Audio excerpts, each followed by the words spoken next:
Nothing changes instantaneously. In a gradually heating bathtub, you'd be boiled to death before you knew it. Our Father, who art in heaven. Seriously?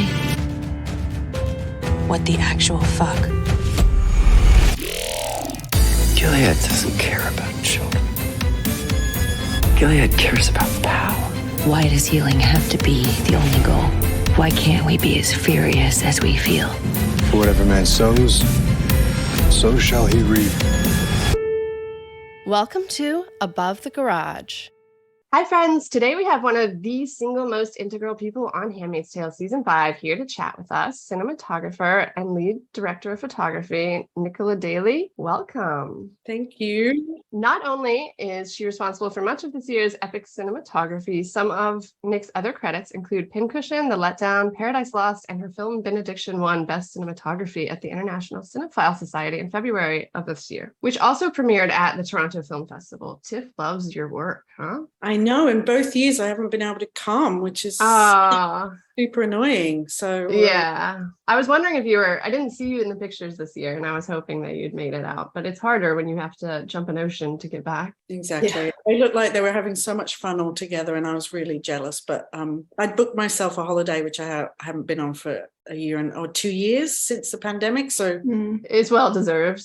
Where did you go? I was having cocktails in Portugal. So that sounds I toasted them all. I was like, oh, it looks like they're having such a good time. You were with them in spirit. How are you guys? We are good. Kimberly is our Australian. She does all the social media. So that's who you talk to on Instagram. And Violet does all our editing. So she works way too much on this. And I'm Kate.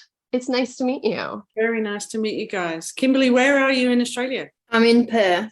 Oh, nice. I lived in Sydney for 15 years. So. Whoa, that's awesome. Yeah, because I was reading that you're from England, right? Mm-hmm. Yeah. Yes. Whereabouts in England are you from? From near Derby. So in between Derby and Nottingham. So the Midlands. I have a weird sort of English Australian accent, but I can hear it. Yeah. If you talk to my dad, you just think he was an Aussie, even though he's from Britain.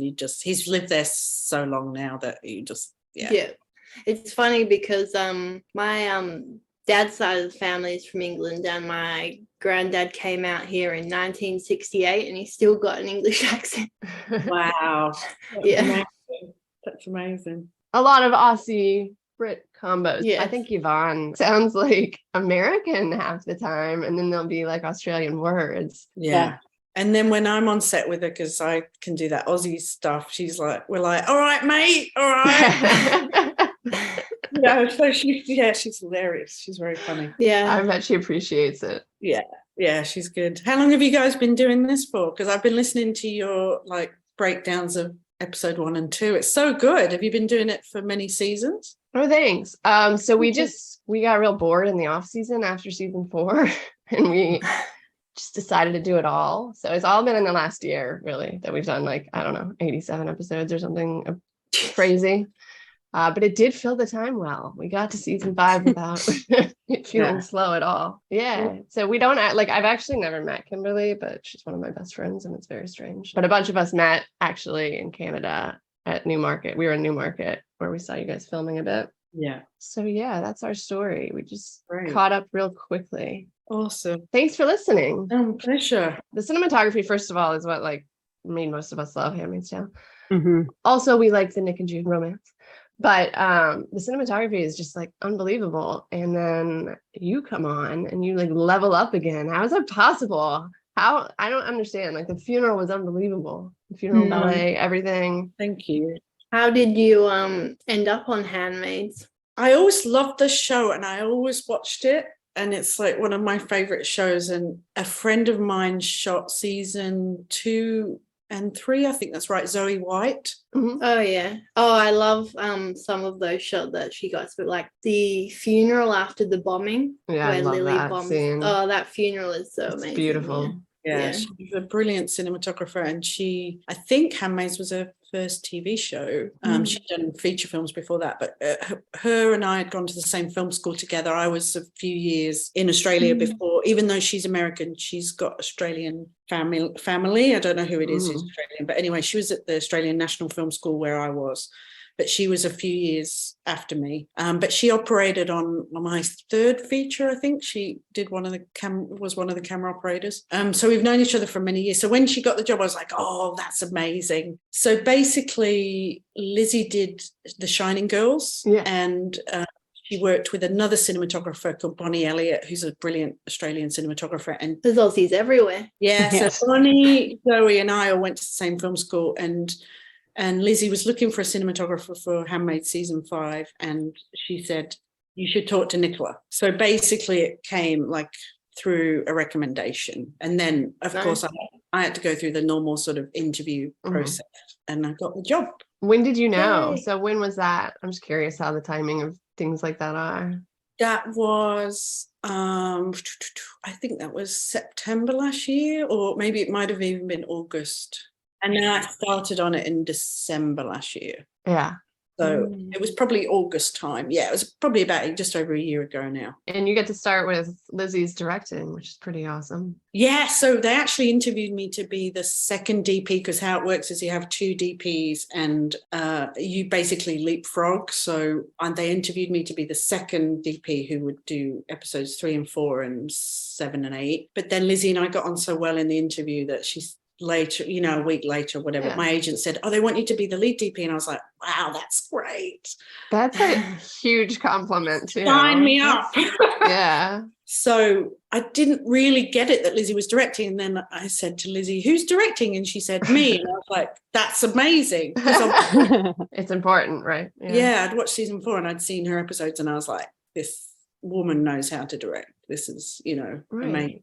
So it was a real joy working with her. It was, we got on very well. It's really nice that she builds that kind of like looking for people that get along well and work together well. I feel like a few different people we've spoken to have said that, we got along so well in the interview, and and it was just like great ever since then. So I love that. It makes such a difference in a working relationship, Mm-hmm. Yeah. I feel like she's probably one of the easiest persons to get along with. She just seems like such a lovely human. Yeah, and it's all about the work and doing the best thing for the work and the creativity of it and the sort of collaboration of it. So it's a real pleasure to work with her, actually, because I've worked with all sorts of directors, and you can't always say that, so it's joyous because you sit in a room for many weeks in prep, and you sort of basically we just bounce ideas off each other and look at the script and look at reference pictures and reference movies and paintings, and so it's really like she's just a super clever, collaborative, creative person, and I like to think that I'm very collaborative. So it's just a real joy to be able to find someone that you talk the same level to, Right. Mm-hmm. Will she have her like vision idea and she shows you images and things and then you build on that, or? Yeah, I mean, it's very collaborative. So she'll make a deck, like a bunch of pictures, like an album of pictures that she thinks speak to different scenes, and then I'll do the same, and then we'll share, and then we'll send each other movie clips, and then we'll say, watch this film, or what, even paintings. There are a lot of paintings for episodes 1 and 2, well, mostly 2, so it was, and music. She's a big music person, so she'll send me like songs and stuff, and she'll when she's directing on set, she'll have her headphones in and she'll be listening to songs while she's watching, especially if we're doing a wanna or something, she'll be listening. Obviously not when she's in it, but she's she's really talented. She's sort of like got a big music repertoire, and so she'll just send me random songs and stuff and say, I'm thinking about this for the very end or whatever. So it's inspiring. I mean, when you guys see 9 and 10, basically it's horror films. We watched loads of horror films, and we were asking ourselves how, for 10 was mostly 10 because Brad did 9, but how you build tension with the camera, and how you build tension, for me, with the lighting. Mm-hmm. So we watched The Sixth Sense, we watched it follows. Love It Follows. Oh my God. It's so fun. Yeah, it's really, yeah. I mean, once you get on set, it's like the pressure of trying to get everything. Yeah. But prep is a joy because you can sort of explore all those avenues. That's so interesting, though. I didn't know that degree of let's watch this movie for inspiration. Yeah. That's great. I love horror movies, so that sounds like a fun part of your job. Yeah. Season 4, episode 3. That just reminded me of how much that the first part of that episode is like a horror movie. That's a Lizzie directed episode. It's just making me think of that. She really seems to be inspired by that. I love it. While she was torturing herself for Yeah. How can I best torture myself? Yeah. Right. Yeah. I love her. Does she sleep? I feel like she must not sleep. She does, but she works incredibly hard. And so I think it's all about the work for her. It's not so much about the publicity or the red carpet, or, you know what I mean? It's about the actual process of working. Yeah. Talking about inspirations and other work that you guys looked at when you were making ballet, episode 2, we watched your Swan Lake bath ballet that you did. Oh, did It you? was not your first ballet. Yes. Yeah. Did you guys talk about that when you were working on that episode? Because it's kind of a Swan Lake reference at the end of that episode, right? It seems like a little bit of the inspiration was that Black Swan. Yeah. I mean, Black Swan, we definitely watched the whole of Black Swan, I think. We didn't talk about Swan Lake Bath Ballet. I don't know if she's seen it or it's That's such an interesting coincidence. Yeah, I know, right? I did that during lockdown from my Zoom, from like this kind of telling people how to set mobile phone cameras in their bathrooms. wow. And how many dancers was it? It was like 21 dancers or something, and they were all over the world, and In their own bathrooms, correct? in their own bathrooms, and it took 3 weeks to make 3 minutes. I mean, it was not a fast. You win the award for coolest COVID project, though. Like, hands down. Yeah, seriously. I built a fire pit that I've used like twice, but that wins. And you were saying you haven't met Kimberly. I haven't met that director of that, even though that short film, Corey, it went viral and it's had like, I don't know, 6 million views or something. It's amazing. I've never met him still to this day. wow. So we sat on Zoom together for 3 weeks with dancers. And I mean, it took us so long to work out how to get the footage back off them. We were sending them bath bombs and in the post. And it was just like, you know. It looked amazing though. Like, It did, yeah. Yeah. well done. The shot at the beginning, it kind of like slowly pushes in, kind of in the middle of the tub. Yeah. Did you shoot that? I sat on Zoom and directed them to do everything. Yeah. Okay. But what I would say is that the husband of that dancer, now I forget where she was, Boston, I think.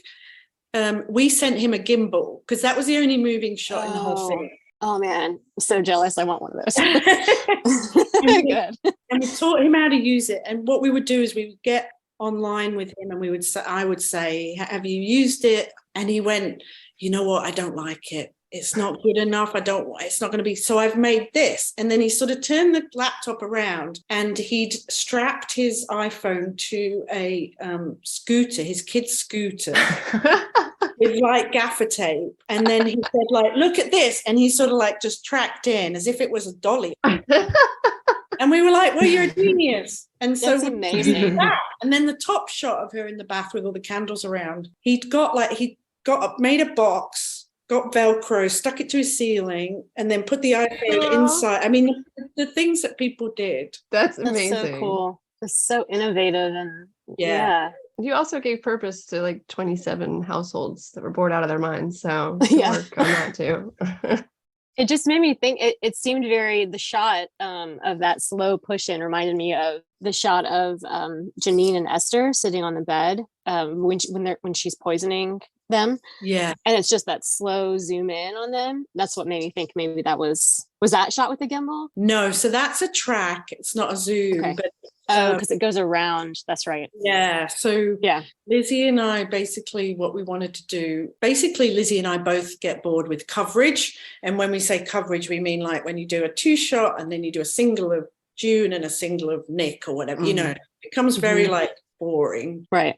the idea of cinematography should always come from the script and from the story and from the characters themselves. So Lizzie and I would really just talk about, like, what is the point of this scene? Like, what is the idea? And that, I'm so glad you brought that scene up, because it's one of my favorites. And it's because the scene starts off a certain way where you think they're sort of pals. And then it has this point where it turns and flips. And then obviously Esther's saying, well, you know, I was right about how you, what I thought about you initially. And then she's poisoned her, right? So the idea was that you're tracking in very slowly, and then we do something which is like what we call cross the line. So the line is between two actors, and you normally stay on one side of the line and then match the eye lines to that. It's a bit technical, but when we go on the other side, we cross the line. And so with the camera, basically what we're saying is that you thought this scene was something, but now there's something totally different. And so as the camera crosses the line,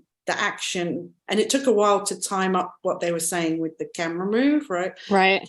And then it pushes in on Esther all in one shot, and it only cuts until when Janine, it goes, what have you done? Or, you know, whatever a line is. And then it goes handheld. So handheld is often used for unstable, like, you know, it can be used for documentary, like kind of esque truth telling, which is often in Handmaids, because you've got those close-ups of Lizzie playing June. And it's very sort of like, you're right there with her. We use a certain two lenses, a 28mm or 35mm, that's very close up to her face, in her face, you know. So Handmaids is very sort of like, you want to feel like you're always with June. But that Janine Nestor scene was, I just love that worked, and that's in there. And it's incredible. When we came up with the idea, we were then like, oh, but the poison, the blood, because there's no cut. Right. So how on earth do you get blood in her mouth? When she's got to say all those lines before. So then we went to Mary, who does props, and said, Mary Proppins. I like her name. So, Mary, would it work if we put the blood in the chocolate, and that she bites it at a certain time, and then she can reveal that she has blood and coughs? And it's so brilliant. Like that fact alone, that you put it inside of the truffles, is just brilliant to me. I can't. And then Mary had to make test chocolates and then bring them and bite in front of us and show. It was quite fun. Your job is so interesting. Like, there's so many different facets. I think it was cherry flavored blood or something. So it tasted kind of like a truffle. Yeah, that sounds nice. Yeah. McKenna didn't mind eating them, I think. She had to get the timing right of when she'd say the lines. Obviously, it's quite tricky for an actor, because she's got to act, say the lines right, bite at the right time, reveal the blood at the right time. So we're asking quite a lot of her too. Right. She's amazing. She's 15, right? She's 15, 16 now, I think, right? Yeah, she's incredible. Anyway, unbelievable actress. And on this show, that's so heavy. Yes. I love your description of that scene, though. Like, because when we were discussing it, we noticed that how it goes around the back of Janine as the scene shifts. It's like perfect. It's just the tone, everything. So congratulations. It's a great scene. As a cinematographer, you can show off, you know, you can sort of like do big crane moves and have lots of fancy things. But I think what really interests me and interests Lizzie, and that's why we get on so well, I think, is how do you actually, because there's a million places you can put the camera in any scene. Like if you're given a script, you're like, well, I could put it high, I could put it low. I mean, there's loads of choices, but the point is, where do you put it to tell the story? Right. And how do you do that in a creative way? Yeah. Said you can do a wide shot, 2 close-ups, and, you know, but Handmaid's Tale is not that, thank goodness, which is why it's such a visual show to work on, because it pushes you to think, you know, outside the box kind of thing. Right. Well, while we're on the topic of that episode, there's the scene in the Putnams with it's like a 2.5 minute continuous shot with everybody moving around the house. Yes. That was so incredible. When we were watching this, we went back, we probably watched that scene 10 times, just like amazed at how well choreographed that all was. Can you talk a little bit about the process of making that scene? Yeah. So I think Lizzie came to me and said, I want to do it as a wanna, like as one shot. We just call them wannas. And I was like, this is brilliant. Because it's actually like, when you read it, it's obviously loads of people just talking, and you're like, oh my gosh, this could take us days and be like pretty dry. And yeah. So I was like, this is a brilliant idea. And it's like a ballet. It's like a dance. I mean, the whole thing feels like a dance, which is so perfect. Yes, exactly. And it speaks to that whole idea of Serena, and that whole episode is putting on a performance. You know, she's manipulated Hannah to be there. She knows it's going to be televised. She's, you know, it's all this massive performance that she's put on for the world to see, so that she, you know, she can up her status and whatever she's up to, it's sly one. Yeah.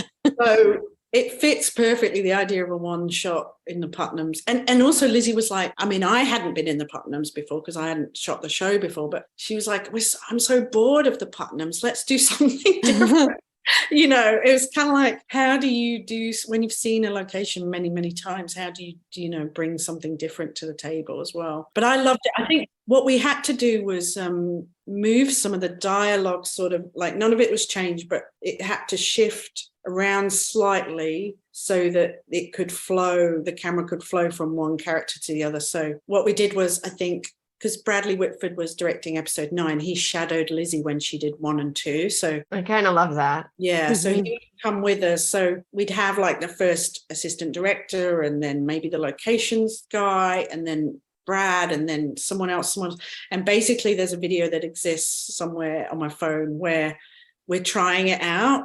And, you know, random people are playing random people. And so we just film it on a phone basically and go, if you went there and you went there, and just tried to choreograph it so that it worked out. And then we worked out that the dialogue, I think, from the women had to shift around in order to like make it flow from one group to the other. And then, of course, Lizzie goes to the writers and says, I want to do this. Can we shift? You know, we're not changing the dialogue, but can we shift the order of it slightly so that we can make this shot work? So you find all sorts of things out like that. So and then I don't know how many takes we did of it. I don't think there's that many. I think there's probably like 9 or 10 takes. Wow. And I think we ended up with like take 6 or something. How many days is that? Is it just one day? That was just one day, yeah. The hard thing for me then is lighting it, because you see everywhere in the whole room. So it becomes tricky. Also, camera shadow became a tricky thing, because obviously it's a Steadicam shot. So the Steadicam operator and the boom operator with the sort of boom pole, they're passing by. So sometimes there's camera shadow and stuff. So we'd have to like work out how we're going to do that. And I put a lot of lights in the ceiling, I think, and then there's a lot of lamps on, and then luckily it's quite white and cream, that location. So yes, it is.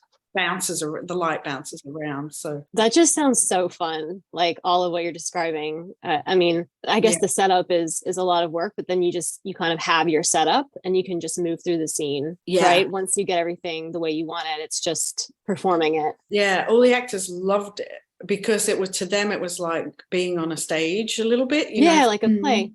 So they were like, this is so cool, and they're really into it. And I mean, they're the nicest bunch of people anyway, so you know, nothing's a problem for them. But yeah, they loved doing that, and they were like, this is such a great idea. Well, that's really nice to mix it up for them. They've been doing it for a long time, like you said, right? And it is totally different. Speaking of horror movies and the Putnam house, that shot of Putnam feeding Esther. Oh yeah. You did that very well. I was disgusted. I really, really like that scene, but then I feel bad for saying I like that scene, because it's so disturbing. But it affects you, and that's what you're supposed to do. Well, it definitely did its job. Yeah. I mean, Stephen is just like incredible, and that was like early on when we started shooting, and I'm just blown away by his performances. They're just always incredible. I think he's the nicest person ever. It's unfortunate he had to die, but not really, because Putnam sucks. No, that's one of my favorite scenes, though. So right, I would like to talk about that. Yeah, obviously you filmed it to completely shock us, and well done. It was fun to do that. I mean, it was like, we've kind of ever had the idea that she wanted to delay the fact that you knew it were, that obviously we knew it was, when you read the script, you know, it's Lawrence and Nick, but she wanted visually to delay that slightly, so that you sort of pull back. But, you know, Putnam gets put on his knees, and then you pull back, and you're like, there's some legs in the foreground, but you don't know who it is. And then, you know, you see Putnam's reaction before you ever see. A big part of directing and cinematography is like, when do you tell the viewer what you want them to know when. Hitchcock's a classic, right? Yes. When do you reveal the information? When? So I really like that Eva sort of wanted to do that, because I thought that was really like, oh yeah, it's them, shit. And so you're like, and it's never happened before in Handmaids that someone's shot on the spot, right? I don't think so. I mean, like, it's just so shocking for so many reasons. And I think that's one of them. It's not, they get dragged off to the eyes, have some fake trial, and they get hung, but nobody gets just shot right on the spot in front of breakfast. yeah, Right. It was amazing. It's completely mind-blowing to me that it was Eva's first day shooting. Yes, and she probably told you, but it was her first day directing Handmaid's Tale, and our first day. Obviously, we'd prepped together for many weeks, but our first day being on the set together, and it was Putnam's execution, and she probably told you about the weather. In the morning it was sunny, and by the afternoon there was a blizzard. Like, I'm not exaggerating either, it was a blizzard, like out of nowhere. Yeah. And the scene before it, which is the Putnams at breakfast, which you've seen, is there's just like the open, so you could see the snowstorm happening just behind them. And it was like, well, they go out 2 minutes later and they do the one we shot in the morning, which is all sunny, and that's so we were all like having to do like a brain, like a emergency meeting with, and then calling the visual effects supervisor and saying, if we put a green screen out there, can you do this? And then having to change the shots so that you look inside the breakfast place instead of outside the window. I mean, luckily it all works out, and you guys have seen it. You can't see it. Yeah, you could never tell, obviously. No. Right. Like the behind the scenes, like stress of that, panic of the weather. I don't know how you deal with the weather in your job, like ever. Yeah, you have to. Sometimes it's interesting because some shows, like I've done a lot of TV shows now, some shows it's all right and it kind of will be with you, doing what you want. And then some days it's just, why is this working against us? We were shooting in the summertime by the time we got to 9 and 10, and we had a lot of night shoots. But of course, the night in Toronto is then like, 9 p.m. to 5 a.m. So you've got a short window to shoot stuff in.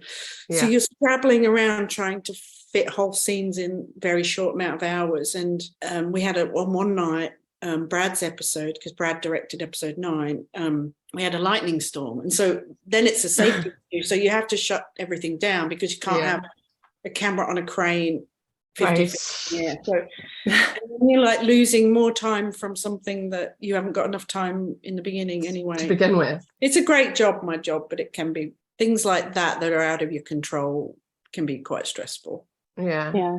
Speaking of Hitchcock, like the whole Wheeler house, that felt very Hitchcockian to me. Yes, that's very, very Hitchcock. I mean, I watched, I think, Vertigo and Rear Window, and there's a lot of like sort of Mrs. Wheeler behind her barn, that kind of. Yeah, that was one of my favorite shots actually, where you see her barn and she's eating and then Serena's drinking her green juice. Yeah, I mean, I think that's actually, there's a shot early on in the Waterford house where it's behind Serena. Mm-hmm.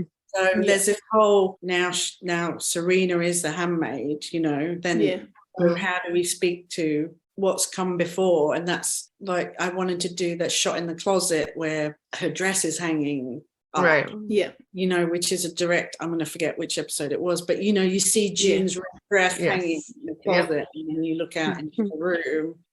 This show is so amazing at callbacks. Like, we've noticed just endless doing this podcast, like how many things they fit in and reference details. It's amazing. Yeah. There's a lot in this episode. Oh, in that episode, that's 505.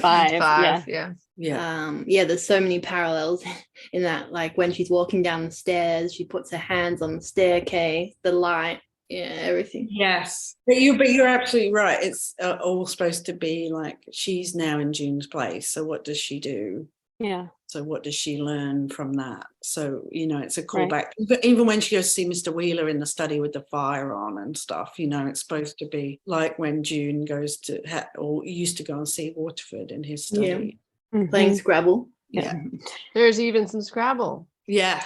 It's like, no, any game but Scrabble. While we're on the subject of visuals and references, and so the Nick and Tuello meeting on the road, when it starts out with him in the car and it's totally dark and you just see the cigarette light up his face when he lights the cigarette. Yeah. That whole scene just had such a noir feeling to it. Yeah.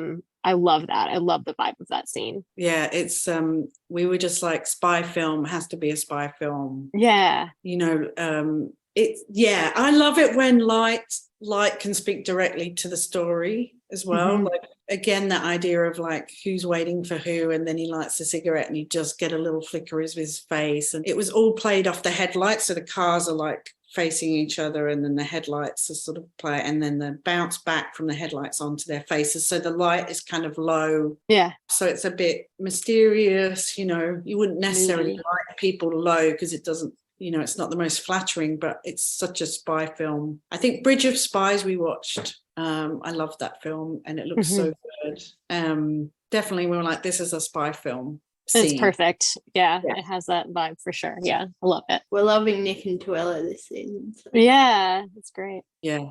This is very specific, but in that same scene, the sound, and this is probably all done in post anyway, but the sound was so amazing. Like it was just very crisp. Like the sound of the cigarette and everything. I don't know why I noticed that, but that was all in post, I'm assuming, right? Yes. I mean, they capture as much as they can on the sound people on set, but yeah, a lot of, I think the post work is particularly great as well. I mean, it snowed a lot then, so and it was the middle of the night, and it was like -20 or something. Geez.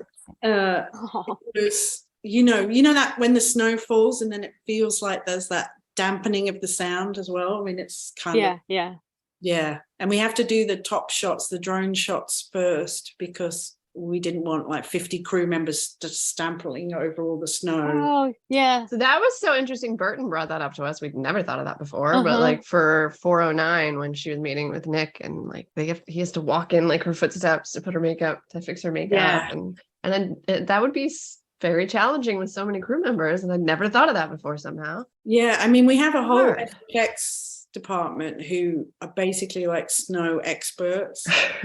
So because they're Canadian and they're like, always have to deal with it. And they're always like, in the funeral, it had snowed in real life. And then they tidied it all up, because we have everything in filmmaking and TV is so like discussed, you know, every single detail. So we would have meetings where like, well, Gilead would have their snow like this, you know, and it was very sort of manicured. Yeah. Do you know what I mean? So he tidied up all the snow, took away all the dirty snow, made it all like have pristine edges, and then he would have a snow machine. He had a snow machine there for some of the shots in the funeral, but obviously some of them are huge wide shots. So then it all gets put on in VFX as well, you know. So there's some real falling snow, and then there's some VFX on top of that. But I mean, the funeral took like 2 days to film. And we had 3 days planned, but we got it in 2, which was amazing. Nice.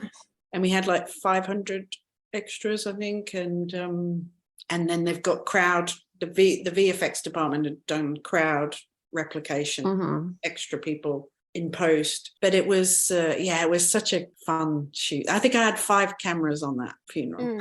Wow. Do you get to pick what episodes you want to be on, or does Lizzie or anyone else decide that for you? Once basically they say you're the lead DP, then you're locked into 1, 2, because what happens is I would prep, and then I would start shooting episodes 1 and 2, and then Stuart Campbell, who did the other episodes, he would prep while I'm shooting, and then he shoots while I prep, and so we would like leapfrog each other like that. So the people that would leapfrog would be me, the DP, and the first AD, and the second AD.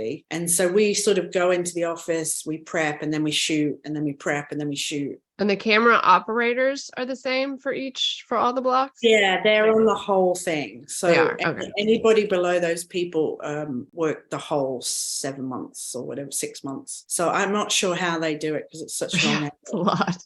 Do you ever handle the camera, or do you just tell them what to do with the camera?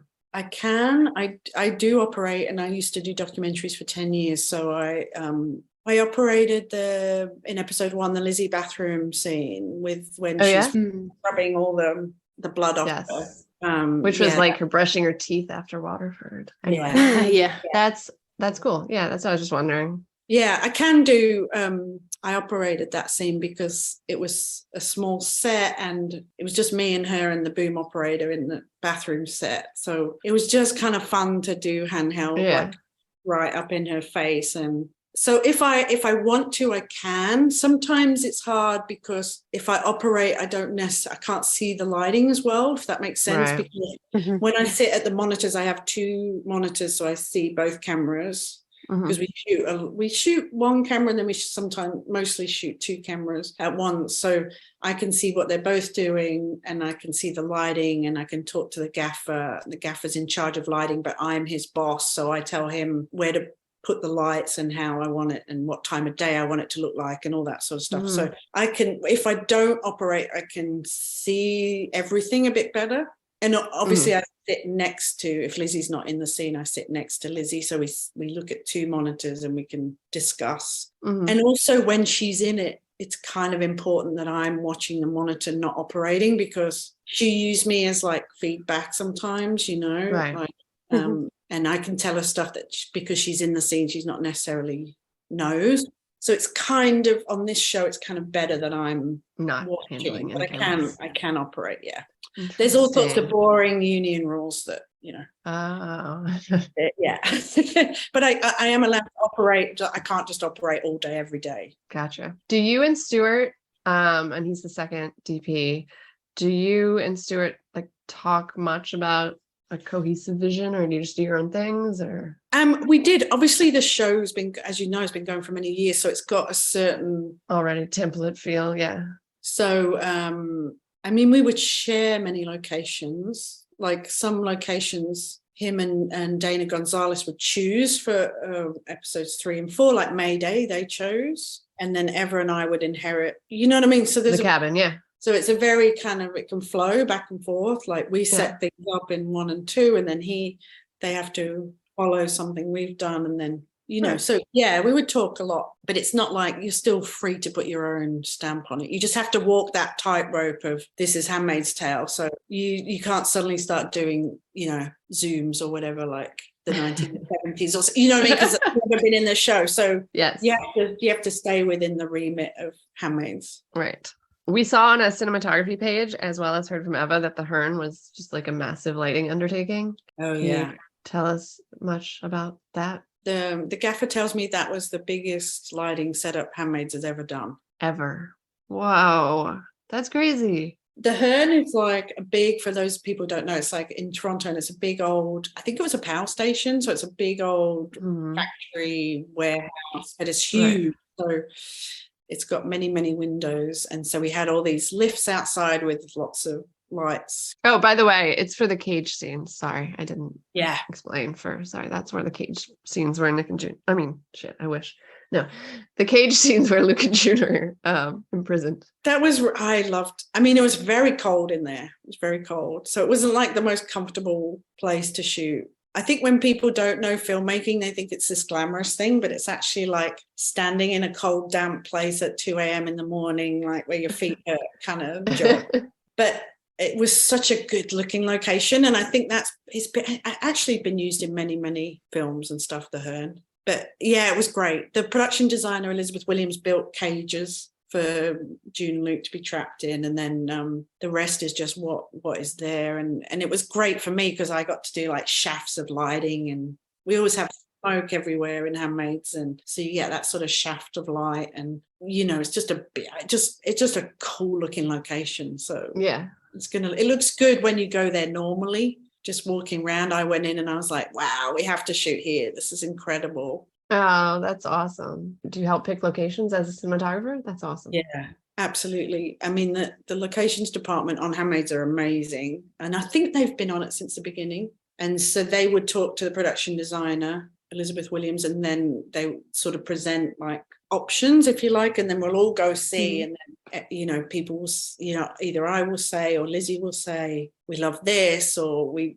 don't like this, or this might be hard, or, you know, so like the bowling alley was quite tricky. Yeah, really cool inside. Yeah, it was great, but it was like 2.5 hours away from Toronto or something. And it was like, it was kind of like, well, what? Aren't there any bowling alleys in Toronto? And apparently no one would agree to give it up. But I think we were there for like 2 days or something. So bowling leagues can be serious in Toronto, I guess. Don't mess with the league. It would not be interrupted. So we had to go 2.5 hours away. But it was such a cool looking bowling alley. Yeah, I love the inside. Yeah. This show loves their uterus lamps. I don't know if you noticed. There was one in that scene too. I can't unsee them now. I see them everywhere. It's the Georgia O'Keeffe like painting that hangs in Lawrence. I mean, it's not a Georgia O'Keeffe, but it looks like a sort of vagina flower that hangs in hangs in Lawrence's office that always makes me laugh. But that is that. What's Lawrence? I don't know. Yeah. He does have some interesting paintings in his house. Yeah. There's one shot that we didn't discuss that stuck with me when Serena's going to shoot June and she tells her to pray and June says that prayer. And I don't know. I just really love the visual of that scene and everything. Yeah. Wanted to mention it. It was very stuck with me. That was Eva and I, it's funny, isn't it? We go through the genres for Handmaid's Tale, but we talked about a Western for their stand-up. The dirt nice. and Yeah, it's the SFX team. I said, like, can you add dust? When the bus drives off, like dust. So they've got a big fan with dust. And the hard thing about scenes like that is like me working out where the sun's going to be. It's not right in the face of Serena or June, so that they're not staring into the sun or something. So you have to sort of plan the way that you're going to do it. I have apps and stuff that tell me where the sun's going to be. But I have to plan the order of, we've got to shoot this way, that first, and then we've got to shoot that way. And, so it can. It's so complicated. Wow. Yeah. Like doing physics before you shoot. Yeah, exactly. I hated physics at school and now I actually use it loads for my job, which is ironic. I wanted to ask you, or just kind of generally mention Pincushion. I love that film. Oh, you've seen it. That's great. Yes, it's great. I love it. I just really thought it was beautiful. And the colors, and I want my house to look like their house.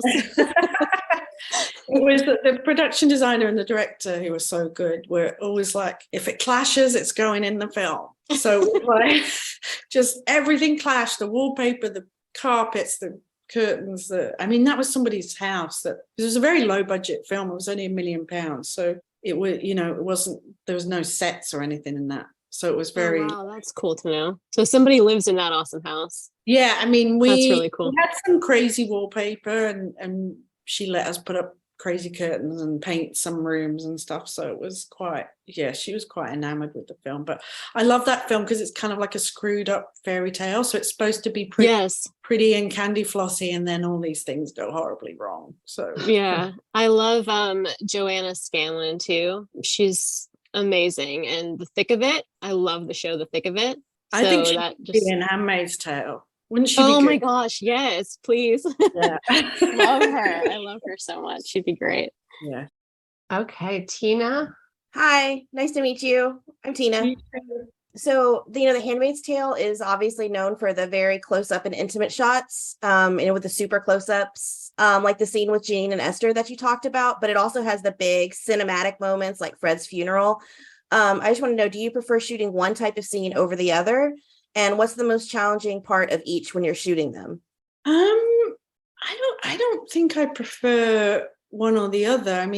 Basically, I'm a storyteller. So for me, when the camera is telling the story of the character's journey, and that's how I kind of choose the projects I do. It's like, it's the ones that I want to watch as an audience member. And if I want to, like, if I care about the characters and I, fall in love with them or whatever, then, or even hate them, like a show like Succession, where they're all awful characters, but you can't stop watching them. It's like, it's a joy. So I think the amazing thing about Handmaid's Tale that Reed Morano set up at the beginning, which is that like close up of June that's handheld, that's right up in her face, that's, you feel like you're with her in the journey. I think that's why Handmaids is so clever, is that you always just feel like you're with June. So to cut from that kind of thing to a big wide drone shot is, I love that, like sort of the macro and the world, the massive world, and then this is what June's feeling. I just think that's superb, you know. That's why people love the show so much, I think. Yeah, I agree. Apart from there being amazing characters. Right. I just want to say on the Succession note, I've said that many times. Like I literally hate all the characters and I love the show. Like it's amazing. I've never experienced that so much. Might be our next podcast, Succession. We're all big fans. Considering it. Sarah, you want to ask a question from Finland? Hi. Hi, Nicola. Great to meet you. So as a cinematographer, I think that you're in the minority as a woman. Am I right about this? Mm-hmm. Yep. So do you feel that as a woman, you've had some perhaps additional challenges working in your role? Yes, absolutely. I mean, I don't know what the statistic is now, but it used to be about 8% of cinematographers were women. So it's pretty low. Wow. It's changing now slowly, and you see a lot more women in the camera departments sort of coming up, because that's the traditional route, is to come up sort of like be a camera assistant and then come up the department. So you see a lot more women now. But when I wanted to be a cinematographer, I was about 21, I think 22, and there were just not many women shooting. So it was a bit, so you're absolutely right. There have been challenges. They're getting less and less as time goes on, and I think shows like Handmaid's Tale are really like inclusive and make sure that they hire a diverse crew, which is really important to me, because I've been on many crews where they're all white men. And especially, I mean, Handmaid's Tale is my first sort of lead cinematography where I can hire people, but I've done a lot of TV shows where I inherit the crew because I'm doing like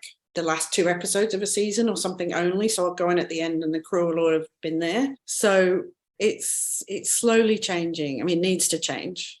We need people of color. We need, people from different classes. We need, more women. I always try, and if I'm hiring crew, then I always try and get my crew to be sort of like 50-50 men and women, because I just think there's proven now, there's like research and everything about it, isn't there? So if you've got a mixed group, then the team works better together. So I think it's important, when I got to a certain level of being able to hire other people, that it's important to me that then whoever I am able to hire it's inclusive and diverse, because it was not always like that at all. And since the sort of Me Too movement, things are changing, with producers actively saying we need a woman cinematographer, which some people will argue with me about and say that that's not right, but I say, well, it was never a meritocracy to start with. So if this balances the scales back out, then that's a good thing. But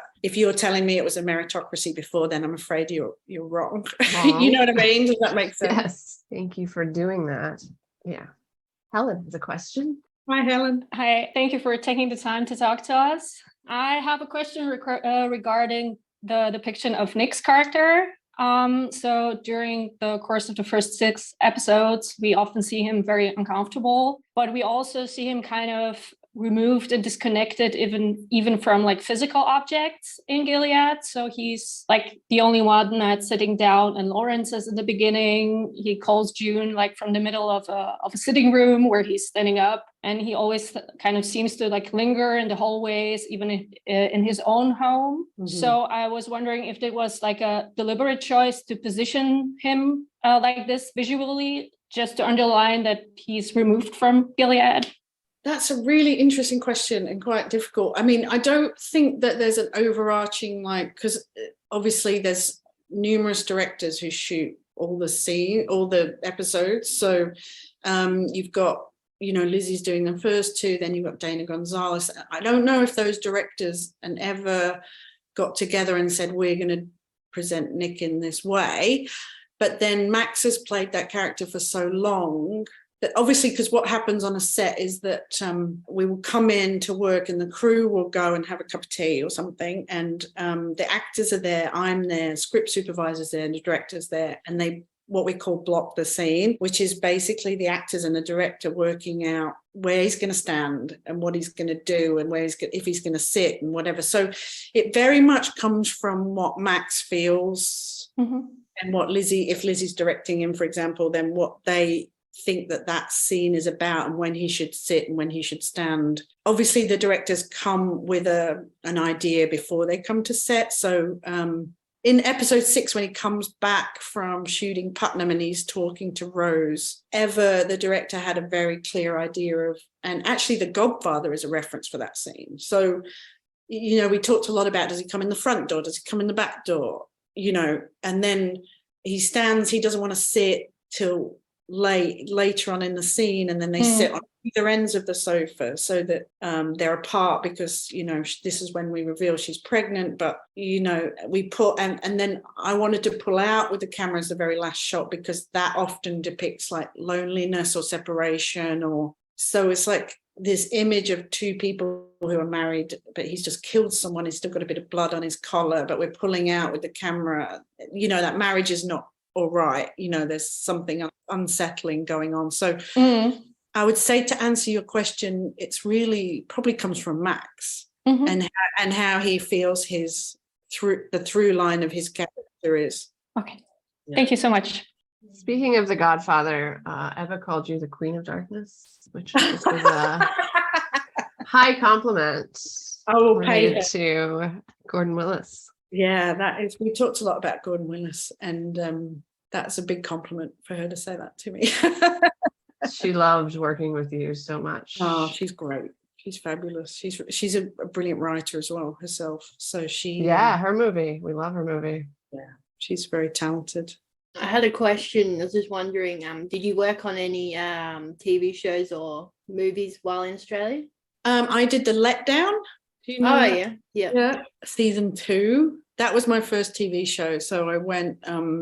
I'd done like 4 feature films in Australia, which you probably never heard of, because they were all like low budget ones. But I used to do documentaries for 10 years. So I went. I was quite well known for doing documentaries, and I was like what we call like observational. So I would go with the director and travel around the world, and it would just be 3 of us, like sound recorders, me and the director, and you know, I would operate the camera, and we would film what happened, like observationally. You know, I would film it as it happened. So there were, like, I worked with some of the best documentary directors in Australia, like Tom Zabrucki, Robert Connolly. It was a really good way to start, actually, because I learned what you learn is how to edit in your head, like how a scene fits together, because I have to capture the whole scene as it happens, and you can't repeat anything. So I went to places like North Korea and Iraq and Afghanistan. Like, I had my flak jacket, my helmet, and so people like Eva probably say like, oh, Nicola's really calm. I think that's where it comes from, is like, not that I was ever like a war, I was never in war, but I was definitely like embedded with the American army. And that's so interesting. Wow, yeah. What a cool life you've built for yourself. Oh, it's I must write a book someday. Yeah, yes, please. I've been to some really, really weird places, so yeah. Where's your favorite place that you've filmed at? North Korea probably is up there, definitely. Wow. I mean, we went many years ago now, probably like 2010, but we went for 3 weeks, and they take your passport off you and your phone. I was going to say, is it a little scary? A little bit. I mean, they were very, very nice people. We were doing a documentary about their film industry, so it was fascinating because we met North Korean directors and actors and cinematographers. Is it big? Yeah, I mean, they shoot a lot of films. They shoot all sorts, from rom-coms to... Yeah. They just all have this section in the film where they, you know, sort of go, oh my God, our dear leader is amazing.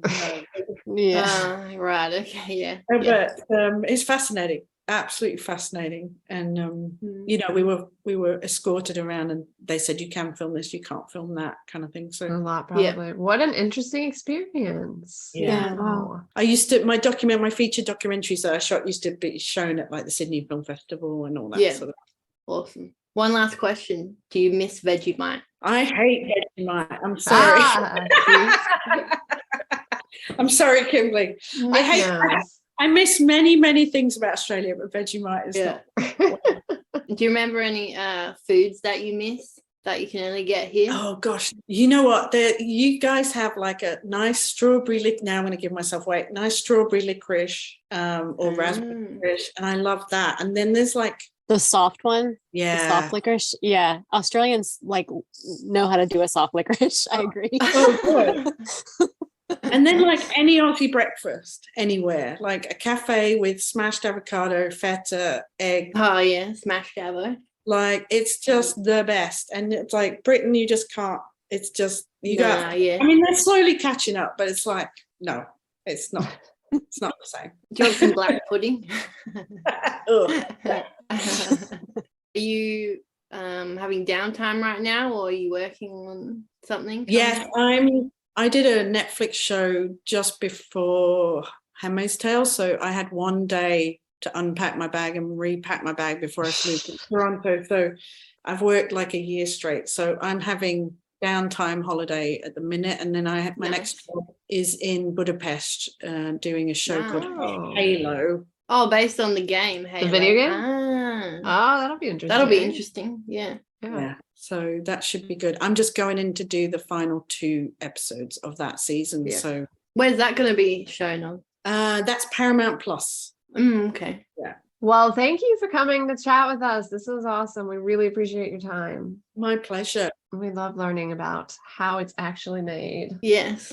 Thank you again. Thank you so much. Thank you so much. Bye. Nice awesome to meet you. You too. You. See ya. Bye. You have the most beautiful hair I've ever seen. I love it so much. Yes. I do. Thank you. I mean, I'm jealous of people that get to work with you every day and look at your hair. It would cheer me up. It does not look like this every day, I'll tell you that. So it's Midlands, is that like the middle of England? That's it, yeah. Right. It's got a good name.